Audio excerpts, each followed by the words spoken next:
Hello friends, this is Navneet. Welcome to my channel. इस video में हम डिस्कस करेंगे Vygotsky theory of socio culture development. किस तरह बच्चा अपनी संस्कृति समाज में इंटरेक्ट करके अपनी कॉग्निशन डेवलपमेंट करता है। अगर आपको सेशन समझ आए तो लाइक करें। पहली बार देख रहे हैं तो चैनल को सब्सक्राइब भी कर सकते हैं। थोड़ा सा वाइगॉट्स्की के बारे में भी डिस्कस कर लेते हैं। वाइगॉट्स्की सोशल कंस्ट्रक्टिविस्ट थे। उन्होंने फोकस करा सोशियो कल्चर एस्पेक्ट्स के ऊपर। कंस्ट्रक्टिविस्ट क्या होते हैं? जो ये समझते हैं कि बच्चा अपने ज्ञान का निर्माण अपने आप करता है। Here we are going to discuss important concepts related to society, language and culture. ZPD, MQ and scaffolding are important terms. वाइगॉट्स्की अपनी थ्योरी में स्ट्रेस देते हैं सोशल इंटरेक्शन पर। उनके अकॉर्डिंग सोशल इंटरेक्शन बहुत ही इंपॉर्टेंट टर्म है, बहुत ही इंपॉर्टेंट चीज़ है जो बच्चे की कॉग्निशन डेवलपमेंट में हेल्प करता है। Community, culture, language and adults, they all play an important role in the cognition development of a child.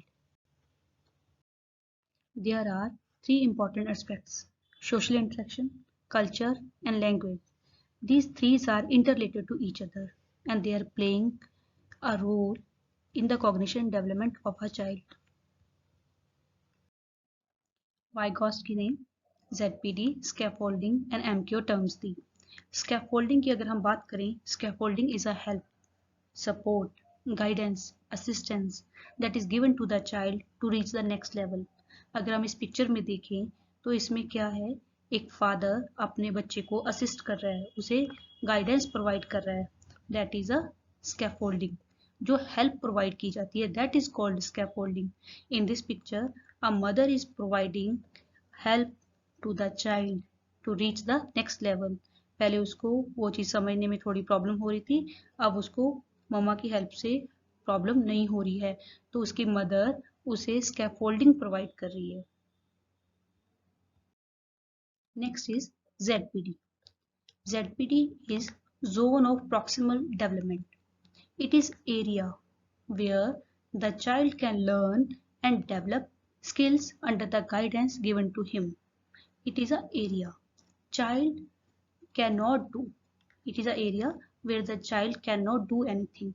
And in ZPD, the learner can do under the guidance or in collaboration with more capable peers. And now the child can do independently. This is the area where the child can learn better. Next important term is MQ, more knowledgeable other. That can be a parent, that can be a teacher, that can be a sibling, that can be a coach. They help the learner to understand the situation better and to reach the higher level.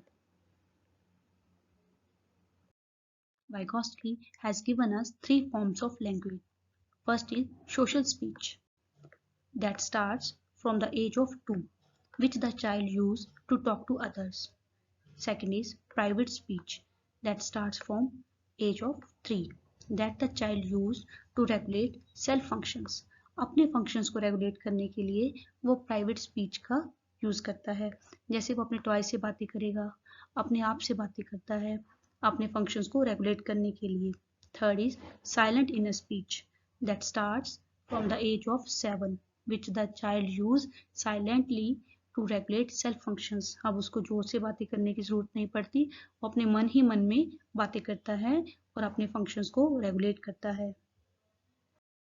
Language and thoughts के बारे में Vygotsky ने बताया, they are initially separated from the beginning of life and they became interdependent at the age of 3 years.